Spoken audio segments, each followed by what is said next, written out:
Bonjour à toutes et à tous, j'espère que vous allez bien. Aujourd'hui on fait une vidéo dans laquelle je vous fais le bilan de mes 2 années sur YouTube.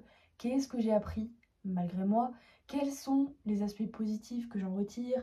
Bref, tout mon petit parcours. Donc ça fait 2 ans que je suis sur internet, depuis le 1er janvier 2022, j'ai la date juste ici. Ça fait bien 2 ans que je produis des vidéos sur YouTube plus précisément, et j'ai également un compte Instagram qui est actuellement à l'arrêt parce que je n'ai plus le temps de m'en occuper et plus forcément envie de mettre mon temps dedans. Donc j'ai fait un post sur Instagram qui s'appelle Détox Digital, si vous voulez aller voir mes raisons. Je peux vous les remettre aussi en barre d'infos pour ceux qui n'ont pas.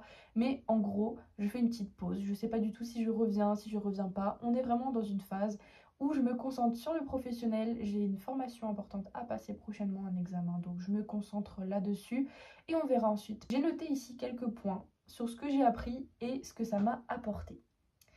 Donc, ce que j'ai appris grâce à ma chaîne YouTube, c'est qu'il faut faire ce qui nous plaît dans la vie. Moi, j'avais toujours eu envie de faire une chaîne YouTube, de parler à une caméra, c'est quelque chose qui me plaît. J'ai travaillé mon éloquence grâce à ça, je fais moins de bugs dans mes phrases, j'ai un meilleur vocabulaire, je m'exprime mieux et je trouve que ça m'a apporté une certaine confiance, une certaine aisance face à la caméra. Mais aussi, ça m'a permis de me rendre compte que peu importe, en fait, que je sois à l'aise ou pas, ce que je dis ou pas, c'est ma chaîne YouTube, c'est ma vie, c'est ce que je veux transmettre, je fais comme je veux, je fais ce que je veux. Et ça, parfois, c'est bloqué. C'est bloqué dans notre tête, on se dit non, c'est pas possible, les gens ils vont me juger, qu'est-ce qu'ils vont dire? En fait, peu importe. Peu importe parce que je fais ce que j'aime, je dis ce que je veux, comme je veux. Et moi, personnellement, ça me permet de me développer en tant que personne, ça m'apporte des choses, ça structure ma pensée, je fais passer un message que je trouve positif et donc je fais que du bien. Un autre point un peu plus négatif, c'est que la vraie vie, ça se passe pas sur internet. Et ça, je l'ai compris un petit peu à mes dépens en étant du coup créatrice de contenu sur les réseaux, même si c'est pas du tout mon métier. Honnêtement, depuis la création de ma chaîne, j'ai gagné au total, en tout et pour tout, 90 € sur mon compte bancaire. Il y a encore une somme en attente et au total, ça représente 150 € en globalité depuis 2 ans de vidéos pour la monétisation, puisque j'ai pas de partenariat sur ma chaîne YouTube. Donc ça veut dire que je n'en vis absolument pas. C'est vraiment juste une fois, j'ai eu 90 €, j'étais contente et depuis, plus rien. Donc je fais pas ça pour l'argent, heureusement, parce que la vie qu'on voit à travers les réseaux sociaux, c'est pas la vraie vie. Et ça, je m'en suis rendu compte du coup, comme je disais, en créant du contenu pour les réseaux, en mettant en scène ma vie, en coupant certaines parties de ma vidéo, en montrant plutôt ceci que cela. En fait, tout est enjolivé. Même si on est très transparent et très authentique, on coupe tous des moments de notre vidéo. Les moments où je vais bugger, où je dis n'importe quoi, je me suis trompée de phrase, j'ai fait une erreur de vocabulaire. Je vais pas le laisser dans la vidéo parce que ça me met pas en valeur et parce qu'on comprend pas le message, les gens vont pas regarder, bref. C'est une certaine logique, mais des fois ça peut aller un petit peu trop loin et du coup, ah mais attention, je vais pas montrer mon bureau parce qu'il y a du bordel, ah mais je vais plutôt prendre cet angle parce que là la lumière ça me met pas en valeur, attends mais du coup on va voir que j'ai tel et tel défaut sur mon visage, enfin bref. Ça peut aller très loin et encore moi je suis vraiment détachée de ce contenu-là. Mais c'est vrai qu'il y a une recherche un petit peu de perfectionnisme sur les réseaux, d'esthétique, que je consomme aussi. Je comprends l'attrait, c'est beau, c'est satisfaisant à regarder. Mais en fait, au fond, honnêtement, c'est pas la vraie vie.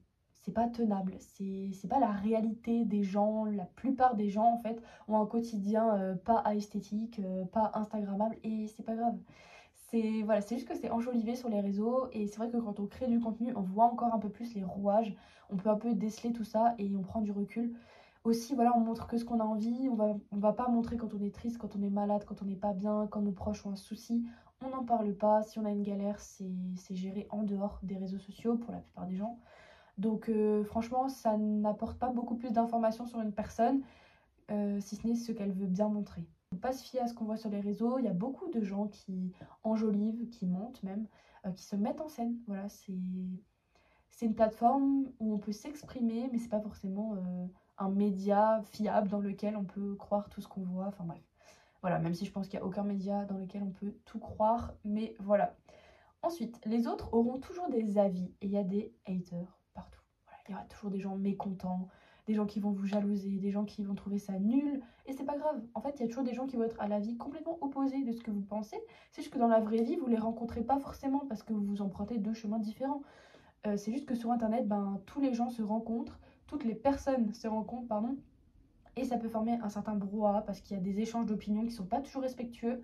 Ça, c'est quelque chose que je déplore, mais bon, on est sur Internet. surtout les réseaux sociaux sur lesquels on peut s'exprimer avec pas ou peu de filtres. Donc voilà, on entend un peu tout et rien. Il faut vraiment se méfier, entre guillemets, des avis qui sont donnés à tout va. On n'a pas de contexte, on ne connaît pas la vie des gens. Et même si vous avez juste un avis qui diffère du mien, il y a des façons de le dire, les gens ne le font pas forcément bien. Ok. Mais surtout, ce que ça m'a appris, c'est que bah, tout le monde ne peut pas être d'accord avec vous. Parfois, l'algorithme nous conforte dans nos avis et on pense que tout le monde est d'accord avec nous. Mais en fait, non.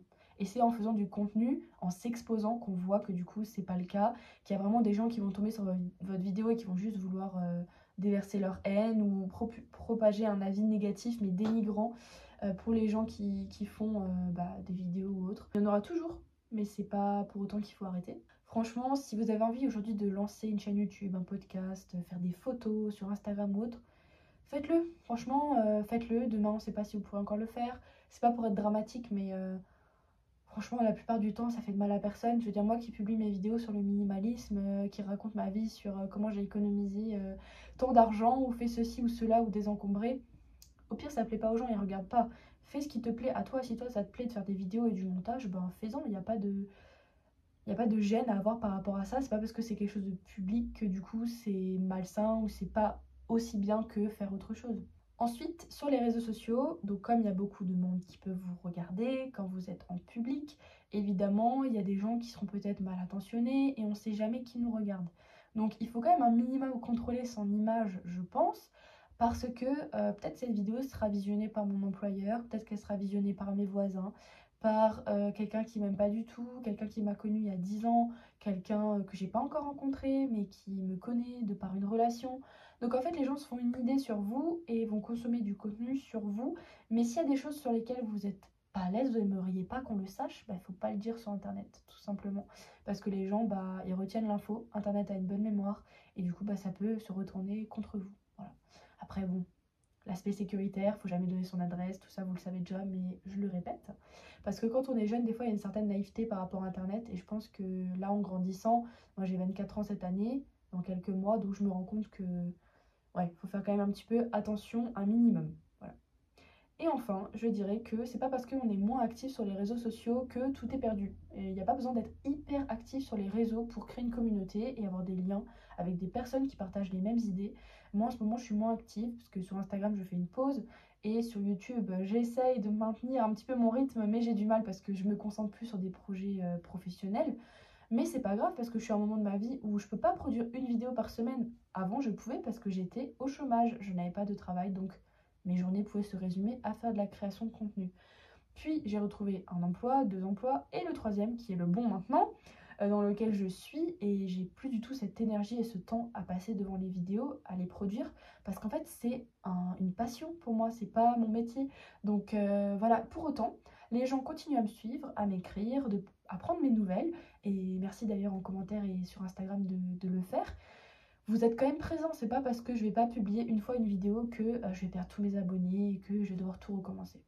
C'est pas grave. Ce que ça m'a apporté. Donc ce que ça m'a apporté d'avoir une chaîne YouTube, c'est d'accepter d'être débutant à nouveau. Parce que ça faisait un petit moment que je l'avais pas été, au moment où j'ai changé ma façon de faire mes vidéos, où j'ai un peu débuté ma chaîne, mais surtout par la suite, en 2023. C'est là que j'ai changé de carrière professionnelle. Donc avant ça, j'étais à l'aise dans mon domaine, puisque ça faisait plusieurs années que je faisais le même métier, que j'avais des études dans ce domaine, etc. Donc moi, j'étais dans une zone de confort et j'avais plus été débutante de grand chose en fait. Et du coup, de m'être mis en challenge de faire des vidéos YouTube, au début c'était pourri. Voilà, déjà le matériel fait que, la qualité, le montage, les sujets, comment je les aborde, ma manière de parler. Vraiment, j'ai beaucoup évolué en 2 ans.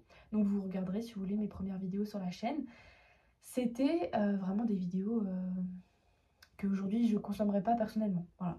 Mais c'est pas grave, ça a contribué au lancement de ma chaîne. Peut-être que certaines vidéos m'ont fait connaître, il y en a qui ont fait des milliers de vues, ce qui au début était énorme, enfin ce qui est toujours énorme pour moi, parce que mes statistiques c'est voilà, peut-être 600, 700 vues par vidéo. Et donc quand certaines faisaient 3000, c'était juste génial.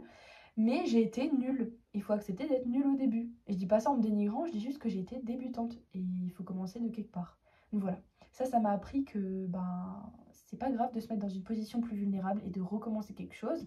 Et donc grâce à ça, maintenant, quand je suis en position de débutant, eh bien je l'assume et j'apprends. Ensuite, ce que ça m'a apporté aussi, c'est d'affirmer mon mode de vie, de me rappeler pourquoi je le fais et ce que ça apporte dans mon quotidien et dans le quotidien des gens, donc aider des personnes à travers ça, que ce soit des proches qui regardent mes vidéos ou vous, que je ne connais pas forcément à travers l'écran, mais qui m'écrivez parfois sur Instagram ou en mail ou autre.